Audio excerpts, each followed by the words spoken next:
मुंबई के वर्ली में स्थित NSCI dome में आयोजित शोक सभा में मुख्यमंत्री देवेंद्र फडणवीस सहित कई नेताओं और गणमान्य व्यक्तियों ने दिवंगत अजित पवार को श्रद्धांजलि देते हुए उनके कार्यों को याद किया। फडणवीस ने कहा, महाराष्ट्र के इतिहास में अजित पवार का नाम अमर रहेगा। उन्होंने जनता के बीच लोक नेता की जो छवि बनाई वह विरले लोगों को ही नसीब होती है। दादा ने किसानों, सहकार और खेलकूद के क्षेत्र में उल्लेखनीय कार्य किया। जनता के बीच उनका जबरदस्त जनसंपर्क था। शोक सभा में श्रद्धांजलि देने के लिए उप मुख्यमंत्री एकनाथ शिंदे, राज्यपाल आचार्य देवव्रत, छगन भुजबल, उद्योगपति गौतम अडानी, मुकेश अंबानी, शिवसेना युवती नेता आदित्य ठाकरे, नितिन गडकरी, उप मुख्यमंत्री सुनेत्रा पवार, पार्थ पवार, जय पवार, फिल्म अभिनेता जैकी श्रॉफ समेत कई विभिन्न क्षेत्रों के गणमान्य लोग उपस्थित रहे। इस अवसर पर पार्श्व गायक सुरेश वाडकर ने भजन प्रस्तुति दी। उपस्थित सर्व शोकाकुल जन हो, पराधीन आहे जगती पुत्र मानवाचा, या ओळीची प्रचिती अशा प्रकारच्या घटनांमधनं आणि आजच्या कार्यक्रमामधनं देखील आपल्या सर्वांना येते। आपल्यापैकी कोणीच कधीही कल्पना केली नव्हती की अशी अचानक अजितदादांना श्रद्धांजली देण्याची वेळ ही आपल्यावर येईल। पण दुर्दैवाने आज ती वेळ आपल्यावर आली आहे आणि आज विविध क्षेत्रातल्या लोकांनी अजितदादांच्या बद्दल आपल्या भावना, आपल्या संवेदना, आपले अनुभव या ठिकाणी मांडले देखील आहेत। खरं तर एखादं राज्य ज्यावेळी घडतं त्यावेळी कोणी एक व्यक्ती ते राज्य घडवत नसतो। वेगवेगळ्या वेळी वेगवेगळ्या प्रकारची नेतृत्व त्या राज्याच्या जडणघडणीमध्ये आपलं योगदान देत असतात, आपला ठसा उमटवत असतात। मी हे दाव्याने सांगू शकेन की या महाराष्ट्राच्या जडणघडणीमध्ये इतिहास ज्या नेत्यांचा उल्लेख करेल त्यातलं एक प्रमुख नाव हे निश्चितपणे अजितदादांचं असेल। अजितदादांनी या महाराष्ट्रामध्ये एक जनतेचा नेता, एक लोकनेता अशा पद्धतीची प्रतिमा तयार केली। महाराष्ट्राच्या कानाकोपऱ्याचा पूर्ण अनुभव, त्याची माहिती ही दादांकडे असायची। कुठल्या जिल्ह्यात, कुठल्या तालुक्यात वेगवेगळ्या पक्षाचे नेते कोण आहेत, त्यातले प्रभावी नेते कोण आहेत, त्या तालुक्याचे प्रश्न काय आहेत, या प्रत्येक गोष्टीची नीट माहिती, ज्याला आपण महाराष्ट्राची नस म्हणतो, ती माहिती असलेले अजितदादा होते। आणि विशेषतः एक उत्तम प्रशासक म्हणून जे गुण असले पाहिजे ते गुण त्यांच्यामध्ये प्रचंड होते। अनेक लोकांनी उल्लेख केला, अजितदादांनी अर्थमंत्री म्हणून दीर्घकाळ काम केलं, 11 अर्थसंकल्प त्यांनी मांडले। पण आर्थिक शिस्त हा त्यांचा बाणा होता, तो त्यांचा आवडता विषय होता आणि कुठल्याही प्रकारची आर्थिक बेशिस्त कधीही ते चालवत नव्हते। अनेक वेळा आपल्याला लोकशाहीमध्ये काही निर्णय घ्यावे लागतात, काही निर्णय लोकाभिमुख असतात पण आर्थिक शिस्तीत बसणारे नसतात।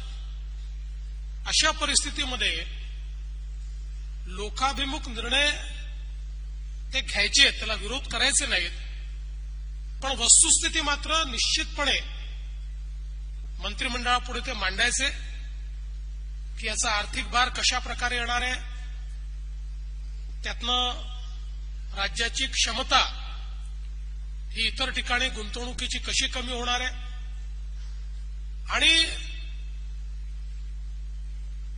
मंत्रिमंडळात येत असताना प्रत्येक विषयाचा प्रदीर्घ आणि सखोल अभ्यास करून दादा याचे कितीही विषय मंत्रिमंडळात असो त्या प्रत्येक विषयाबद्दल 3-4 ओळीची माहिती त्यांच्याकडे असायची, त्याचा पूर्ण अभ्यास केलेला असायचा आणि जिथे आवश्यक आहे त्या ठिकाणी आपलं मत हे ते नेमकेपणाने व्यक्त करायचे.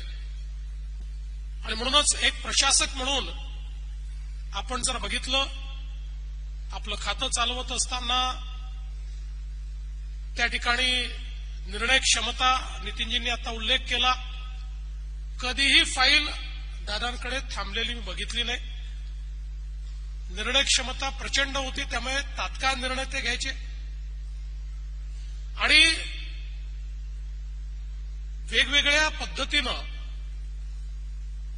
या ठिकाणी प्रशासन उत्तम प्रकारे चाललं पाहिजे याकरता अधिकाऱ्यांवरही एक जरब ही दादांची असायची. वेळेवर बैठक होणार, त्या बैठकीमध्ये नेमकेपणाने कधी अघळपघळ अशा प्रकारची दादांची बैठक नाही. जो विषय त्या विषयावर दादा बोलणार आणि त्या क्षणी निर्णय करणार आणि अधिकाऱ्यांनी जर दुसरी बाजू सांगितली आणि ती पटली तर त्यावेळी त्या बैठकीत असलेल्या आमदारांनाही तुमची बाजू योग्य नाही आहे, ती राज्याच्या हिताची नाही आहे हे सांगण्याची हिंमत असलेले अजितदादा आम्ही सगळ्यांनी बघितले.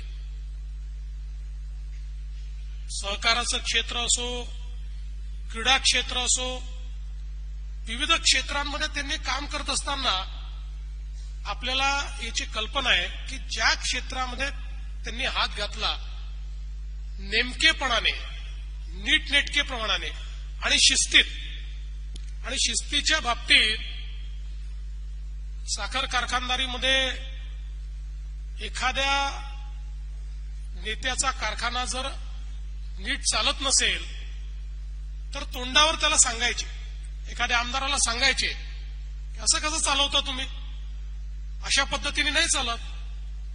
त्यामुळे प्रत्येक क्षेत्रामध्ये त्यांची शिस्त होती. म्हणून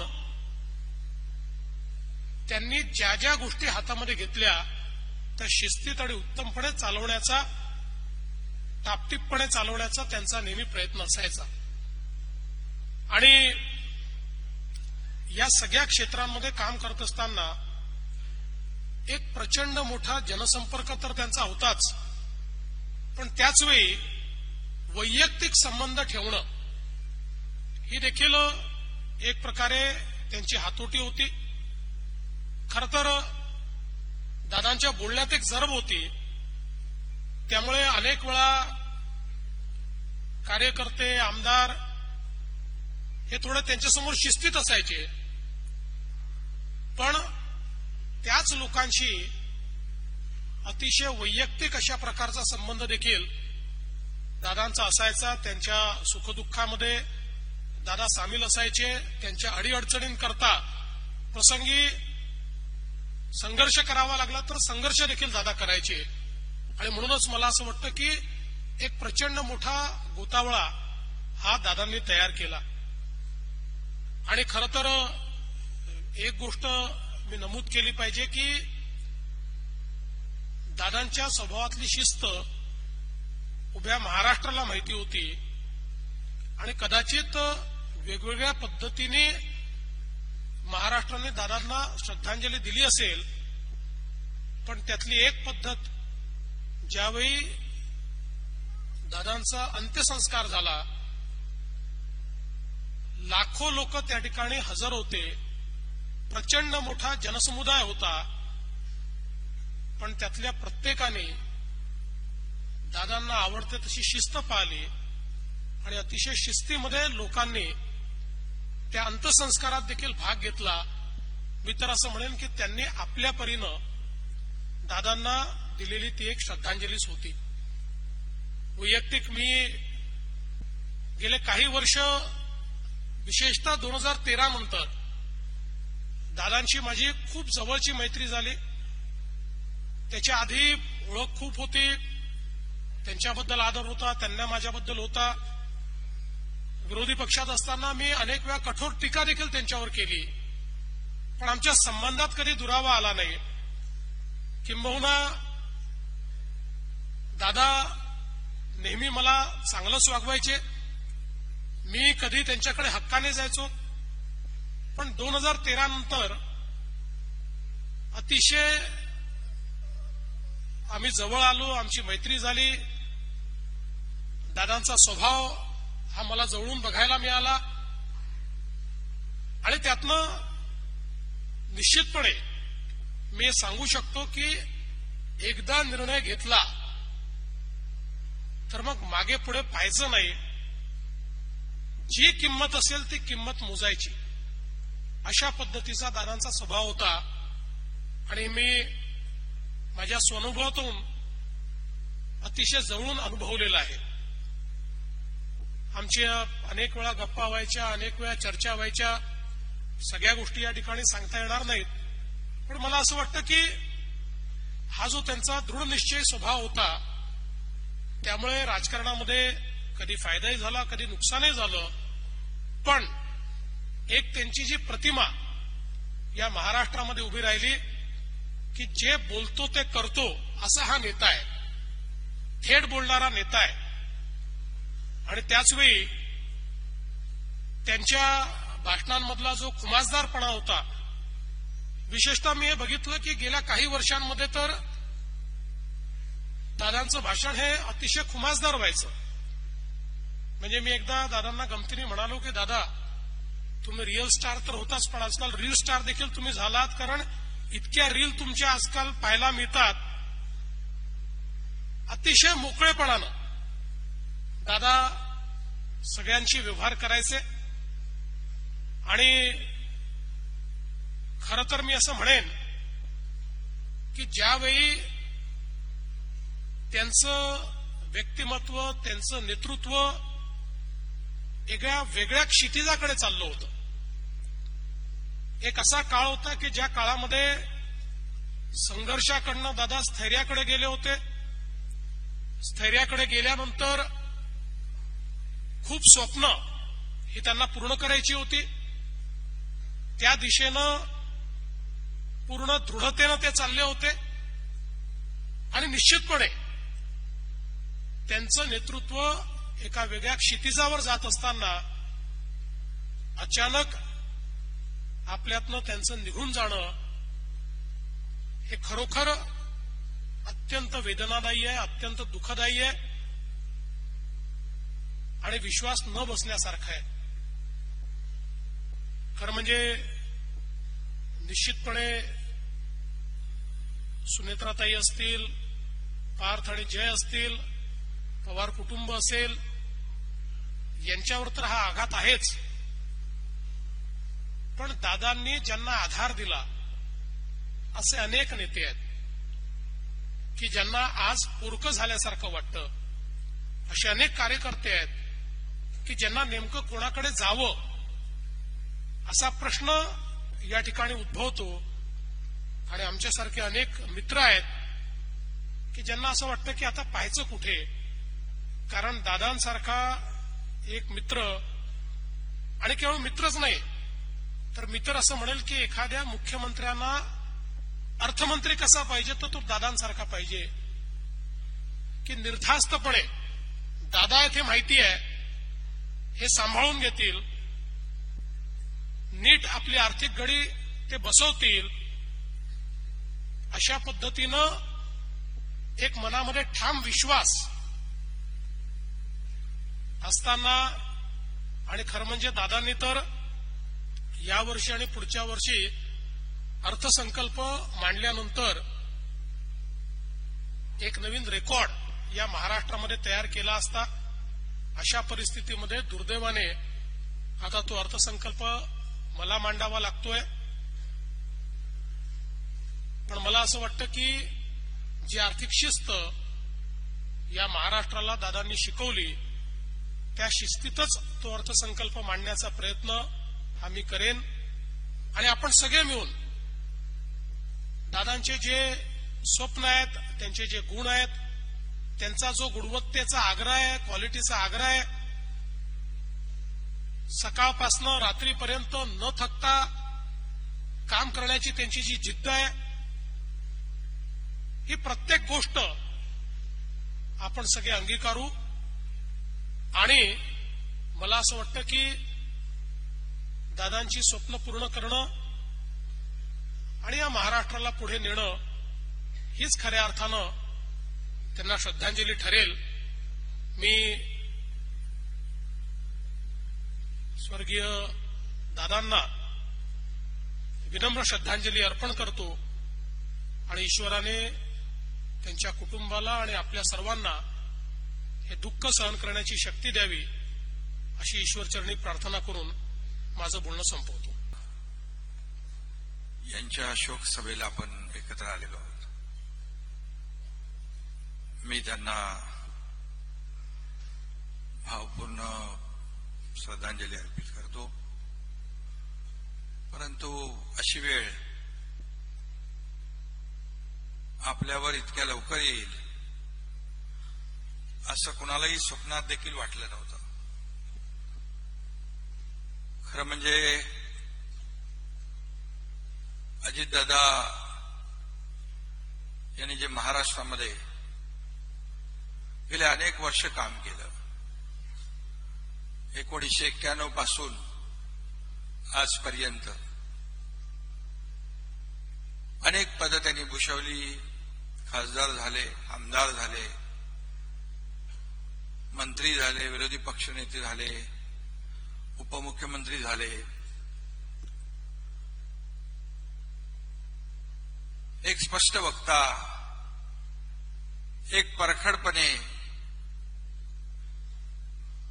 आपली मतं मांडणारा, बघतो करतो पाहतोवाला नाही, होणार असेल तर लगेच करणारा, नसेल होणार तर नाही म्हणून सांगणारा.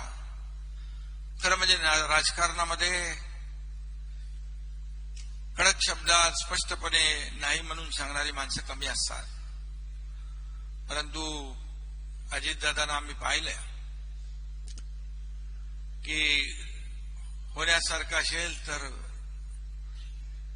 तात्काळ करून टाकायचं, नसेल होणार तर नाही म्हणून सांगायचं. आणि या राज्याच्या विकासाचा ध्यास असणारा असा मोठ्या मनाचा नेता आज सगळ्यांच्याच मनाला चटका लावून गेलाय. 28 जानेवारी हा काळा दिवस महाराष्ट्राने पाहिला. कुणालाही विश्वास वाटणार नाही अशा प्रकारचं त्यांचं आपल्यातून अवेळी जी एक्झिट आपण पाहिली, वेळेवर पोचणारे वक्तशीरपणा. आम्ही तिघही, देवेंद्रजी काय, मी काय, अजितदादा, आमचं एवढं तिघांचं बॉन्डिंग होतं की एकमेकांच्या मनातला आम्ही ओळखत होतो. परंतु दुर्दैवाने काळाच्या मनातला आम्ही ओळखू शकलो नाही.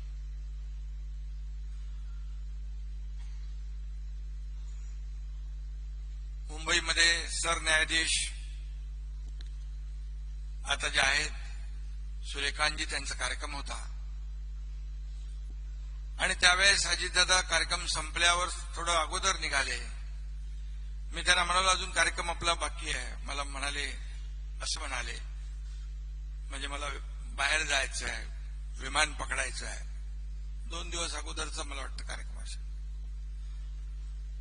परंतु 28 तारखेला सकाळचं जे काही घटना घडली ती अतिशय धक्कादायक, वेदनादायी आणि मनाला न पटणारी आणि कुणाचाही विश्वास न बसणारी अशा प्रकारची दुर्दैवी घटना या महाराष्ट्राने देशाने पाहिली. सारा महाराष्ट्र हळहळला. त्यांच्या दुर्दैवी जाण्याने प्रत्येकाला आपल्या घरातलं कोणतरी गेलं अशा प्रकारचं दुःख प्रत्येकाने व्यक्त केलं. माणसाचं काम, माणसाचं मोठेपण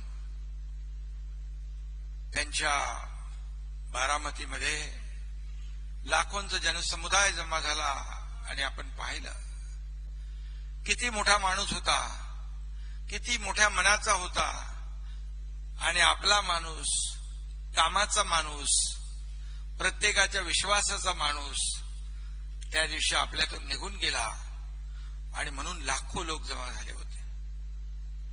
ही खरे म्हणजे त्यांच्या कामाची पोचपावती होती. कार्यकर्त्यांच्या पाठीशी कसं खंबीरपणे उभं राहायचं, कार्यकर्त्याला कसं बळ द्यायचं, कार्यकर्त्याला मोठं कसं करायचं हे दादांकडून शिकलं पाहिजे. आटोपशीरपणा, टापटीपपणा, नीटनेटकापणा हा त्यांचा स्वभाव होता. देवेंद्रजी आणि आम्ही जेव्हा कुठल्या एखाद्या उद्घाटनाला गेलो की एखादा कुठेतरी वायर निघाली असेल त्या इमारतीची, कुठेतरी रंग कमी जास्त झाला असेल, कुठेतरी काही छोटा मोठा अगदी काम राहिलं असेल तर लगेच त्याला बोलवून सांगायचे, बाई इथे राहिलंय, हे बाई इथे चुकलंय. एवढा मोठा माणूस या छोट्या छोट्या गोष्टीकडे, पण क्वालिटीमध्ये कधीही त्यांनी कॉम्प्रोमाइज केली नाही, तडजोड कधी केली नाही. मला आठवत आहे मगाशी देखील काही लोकांनी त्यांच्या एव्हीमध्ये पण पाहिलं आपण. मी मुख्यमंत्री माझी लाडकी बहीण योजना करत असताना मी मुख्यमंत्री होतो, देवेंद्रजी, आम्ही अजितदादा बसलो. किती हजार कोटी? 46,000 कोटी. 46,000 कोटी लागणार. पण अजितदादांनी त्याही परिस्थितीमध्ये आपली आर्थिक गडी विस्कटू दिली नाही, योजना कमी केल्या नाहीत आणि विकासही कमी झाला नाही. अशा प्रकारचं अर्थमंत्री 11 वेळा ज्यांनी बजेट सादर केलं, एक अनुभवी नेता आज आपल्यातून गेलाय. किती आठवणी सांगणार आपण? कितीतरी अशा आठवणी आहेत. मी जेव्हा ते उपमुख्यमंत्री होते तेव्हा मी मंत्री होतो, मी जेव्हा मुख्यमंत्री होतो तेव्हा ते उपमुख्यमंत्री होते. आता देवेंद्रजींच्या काळात आम्ही दोघं उपमुख्यमंत्री म्हणून काम करत होतो. एक आमचं 24/7 काम सुरू होतं. देवेंद्रजी दिवसभर रात्रीपर्यंत काम करायचे. अजितदादा सकाळी 5 वाजल्यापासून 6 वाजल्यापासून काम सुरू करायचे. कधी कधी अधिकाऱ्यांना 6 वाजता 7 वाजता बोलवायचे. अधिकाऱ्यांची परपट व्हायची, धावपळ व्हायची. मी रात्री उशिरापर्यंत पहाटेपर्यंत काम करायचो. एवढं आमचं बॉन्डिंग जे 24/7 होतं, मी तर म्हणेन ट्रँगल ऑफ स्टॅबिलिटी, अशा प्रकारचं काम आम्ही करत होतो. आणि आता निवडणुका संपल्या होत्या, आता सगळं स्थिर स्थावर होत होतं आणि काळाने अशा प्रकारचा घात केला. खरं म्हणजे अजितदादा मोठ्या मनाचा होता, अगदी स्पष्ट वक्ता होता, वाह करायचा मोठ्या मनाने, अगदी खुले मनाने, दिलदारपणाने. मला आठवत आहे की देवेंद्रजीने आम्ही समृद्धीवर गेलो होतो. आम्ही आळीपाळीने ऑडी गाडी चालवली. दादा मागे बसले होते. स्पीड वाढवू दिला नाही त्यांनी, स्पीड वाढवू दिला नाही. ते म्हणाले, तुम्ही स्पीडवर लक्ष होतं त्यांचं, पण मोठ्या मनाने म्हणाले, माझी बॅकसीट फिक्स आहे, माझी बॅकसीट फिक्स आहे. गडकरी रंगायतांमध्ये ठाण्याला एक कार्यक्रम होता. मी मुख्यमंत्री असताना माझ्यावर एक पुस्तक लिहिलं होतं. देवेंद्रजी आणि अजितदादा दोघंही होते. अजितदादांनी भाषण केलं, अगदी मोठ्या मनाने त्यांनी सांगितलं, सगळ्यात जास्त सह्या करणारा मुख्यमंत्री कोण आहे? एकनाथ शिंदे. आणि त्यांनी हेही म्हटलं, अरे तुम्ही दोघं माझ्यापेक्षा ज्युनियर आहात, मी तुमच्यापेक्षा सिनियर असून तुम्ही पुढे गेला. ठीक आहे, ठीक आहे, चालतंय चालतंय. खरं म्हणजे ती एव्ही मध्ये पण आपण पाहिलं, आम्ही तिघही पत्रकार परिषदेत होतो आणि मुख्यमंत्री जेव्हा देवेंद्रजी झाले तेव्हा मी म्हणालो, मला पत्रकार सारखे विचारत होते, काय झालं सांगतो संध्याकाळी. अजितदादांनी माझ्या हातून माईक घेतला, ए बाबा एकनाथरावांचं काय ते मला माहित नाही, पण मी तर शपथ घेणार, असं स्पष्ट वक्तेपणा, सगळ्यांना खळखळून हसवणारा, एकच हशा पिकला. आणि पत्रकार परिषदेत देखील कुठल्याही प्रसंगी गंभीर वातावरण कसं खेळकर करायचं हे अजितदादांकडून शिकलं पाहिजे.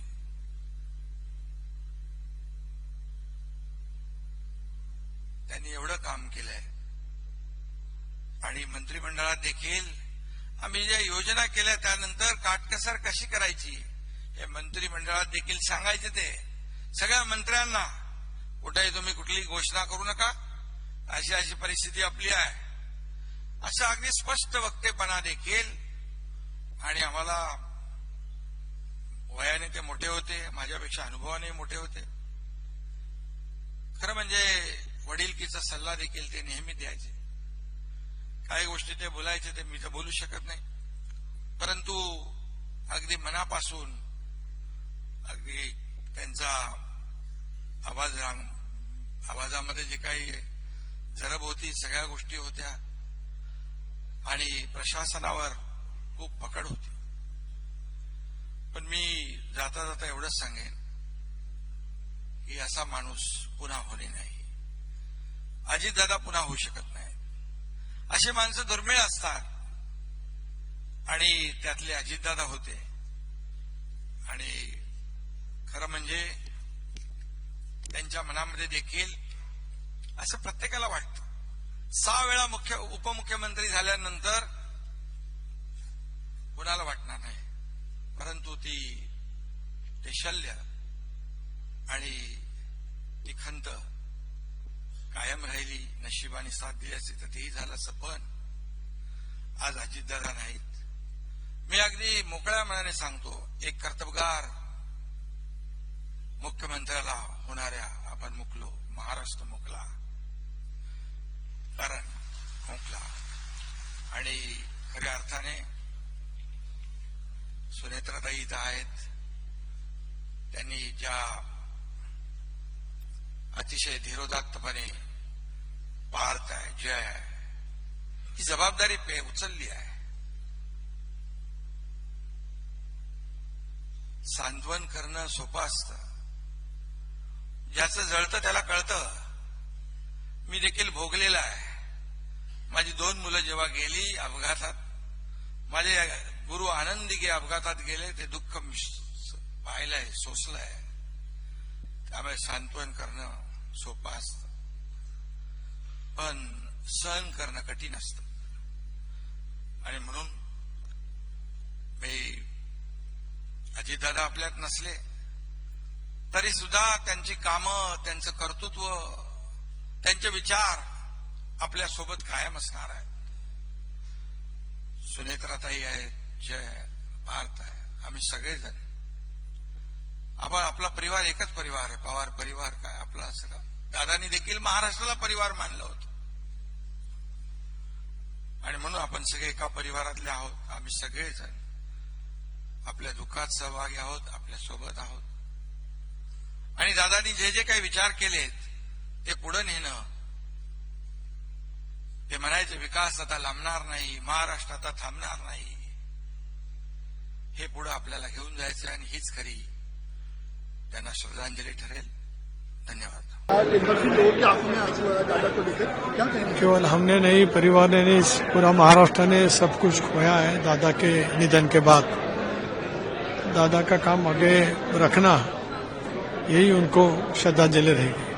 नेचुरली मैं शामिल हुई हूँ. अजित पवार जी हमारे उप मुख्यमंत्री भी थे, मेरे गार्डियन मिनिस्टर थे बीड़ के, और बहुत अच्छे से हमारा स्नेह जुड़ गया था इन दिनों. और परिवार से भी काफी अच्छा रिश्ता हुआ था.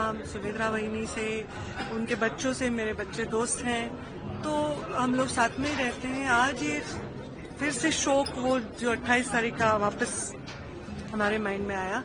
अजीत दादा के जाने से बहुत बड़ा वैक्यूम क्रिएट हो रहा है, और जो भरना मुश्किल है. उनके जैसा कद्दावर इतना अनुभवी और इतना स्ट्रांग लीडर हम खो चुके हैं। वो तो कोई वक्त नहीं है, कोई टिप्पणी मेरी जरूरत है। शोकाकुल परिवार के लिए हम यहाँ बहुत सालों से दादा ने महाराष्ट्र में काम किया और काठीवाड़ी से आके महाराष्ट्र के इस पटल में बहुत बड़ा नाम रोशन किया। हर किसी के साथ जुड़े हुए दादा आपने आज सुना ही होगा। हर किसी के साथ बहुत सारी यादें दादा की है। कार्यकर्ताओं को बड़ा करना, उसको लीडर बनाना, इस काम में दादा ने बहुत सारे लोग अपने साथ जुड़े थे।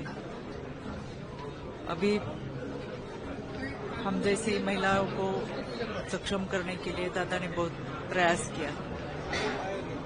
बहुत बड़ी हमारी महिला संगठन दादा के साथ खड़ी रही थी। 2.5 साल पहले दादा ने जो निर्णय लिया, उस निर्णय के साथ महाराष्ट्र की सबसे ज्यादा महिलाएं दादा के साथ आई और एक साथ सब महिलाओं ने दादा को कहा कि हम दादा अब जो भी डिसीजन लेंगे, अब जो भी निर्णय लेंगे, उस निर्णय के साथ हम सब महिला ये मातृशक्ति खड़ी रहेगी। तब दादा ने कहा था कि आज तक मैंने बहुत सभा देखी, बहुत मिलावे हो गए, लेकिन ऐसा लाल बादल अब तक नहीं देखा। इतनी भीड़ महिलाओं की थी। ये मातृशक्ति हमेशा दादा के साथ रही। बहुत सारी यादें आपने अभी सुनाई होगी। जांच को लेकर जो हादसा हुआ, रोहित पवार जांच को देखते ही सीबीआई की भी मांग की गई है। स्मिता पवार पहले दिन से हमारी राष्ट्रवादी पार्टी इसकी मांग कर रही है। अच्छी तरह से तपास होना चाहिए, पारदर्शक तपास होना चाहिए और इसका फॉलोअप हम सब लेंगे। अरे दादा तो मेरा बहुत अच्छा मित्र था और समझ लो कि बचपन से हमारी दोस्ती, जब वो कॉलेज में थे कोल्हापुर में, I am also from Kolhapur, तो जब कॉलेज में थे तब से हमारी दोस्ती है। और बहुत प्यार करने वाला इंसान, दोस्ती निभाने वाला इंसान, और सबसे बड़ा आपके सुख दुख में आपका साथ देने वाला इंसान हम लोगों ने खो दिया है। भगवान उनकी आत्मा को शांति दे। अजीत दादा महाराष्ट्र के बहुत ही कर्तृत्ववान नेता थे। उन्होंने अपने जीवन में बहुत कुछ लोगों के लिए किया, विकास किया, हर क्षेत्र के लोगों के लिए, गरीब, अमीर, उद्योगपति, किसान, मजदूर, सभी को उन्होंने एक अच्छी हमदर्दी की नजर से देखा और महाराष्ट्र का लोगों का भला कैसे हो, यही उनका एकमेव लक्ष्य था। सर, आपने अपनी यादें भी शेयर किया। मेरे उनके बहुत पुराने ताल्लुकात रहे, 40 साल से भी ज्यादा। हमारा राजनीतिक जीवन भी करीब करीब एक ही समय में शुरू हुआ और अंत तक हम साथी रहे और बहुत मधुर यादें भी हैं। बहुत उनके बारे में कहा जा सकता है। आपने देखा होगा कि कितने सारे वक्ताओं ने अलग अलग प्रकार से अजीत दादा के साथ उनके संबंधों के बारे में बातचीत की। उनका विजन क्या था, उनका डेवलपमेंट का एजेंडा क्या था, महाराष्ट्र को आगे कैसे लेके जाने का एजेंडा था, ये सब अनेक मान्यवरों ने आज व्यक्त किया। मांग की जांच हो, जिस तरीके से रोहित पवार हो, अन्य जो जांच की मांग की जा रही है, जो हादसा। देखिए, जो हादसा हुआ है दुर्भाग्यपूर्ण है, नहीं होना चाहिए था। और जिस विमान में गए उस विमान के चालक की भी मौत हो गई है, मगर फिर भी ये जरूरी है कि वो हादसा कैसे हुआ, क्यों हुआ, बहुत डिटेल जांच होगी निश्चित। सिविल एविएशन मिनिस्ट्री ने एयरक्राफ्ट एक्सीडेंट इन्वेस्टिगेशन ब्यूरो, स्वायत्त संस्था है, उसको भी जांच दी है। महाराष्ट्र सरकार ने सीआईडी को भी दी और हम लोगों ने भी मांग करके सीबीआई की भी जांच इसमें जोड़ी जाए, ये बात की है। और मुझे लगता है, और जो मुख्यमंत्री जी ने अमित शाह जी से भी बात की, उनके ओर से भी इस बारे में स्वीकृति है और मुझे लगता है कि सीबीआई, सीआईडी, एएआईबी और भी अन्य माध्यम से सभी तरह से ये जांच होगी और सच सामने आना ही चाहिए। देखिए, आज हमारे नेता की क्षति हुई है, उनकी क्षति को हम आज किस तरह से पूरी करें, यही हमारे सामने बहुत बड़ा एक संकट है, आह्वान है। और निश्चित क्यों हुआ, कैसे हुआ, इसकी पूरी जांच होना ही चाहिए। और जो आगे कुछ दिनों में आएगी सामने, जब अगर कोई हमें शंका होगी तब हम जरूर उसके बारे में भी बात करेंगे। दादांचं जाण्यानं ना खूप मोठं नुकसान राज्याचं भया झालंय. ते आता भरून नाही निघणार. शेवटी दादा होते हो. काम करण्याची शिष्ट, साथ देण्याची शिष्ट, महाराष्ट्रात कसा विकास केला पाहिजे, कशी साथ दिली पाहिजे, दादा होते. पुन्हा तसा माणूस होणे नाही आता. काही तुमची आठवण आहे दादांसोबत, काय असा क्षण तुम्ही सांगा मीडियाला की हा क्षण माझ्यासाठी खूप चांगला आहे, त्यांनी आपलं मुंबई टाकून दिलं. दादा ज्या वेळेस अशा आरक्षणाच्या, शेतकरी विषयाच्या अडचणी यायच्या, पाठीमाग महापुराचे विषय झाले होते, त्यावेळेसच्या विषयात दादांना कळाल्याच्या नंतर ते त्यांच्या माध्यमातून ताकदीनं ते पावलं उचलायची मदत करायची. कधी भेट झाला होता तुमचं? नाही, कधीच नाही. फोनवरून तुम्ही फोन होते झाले.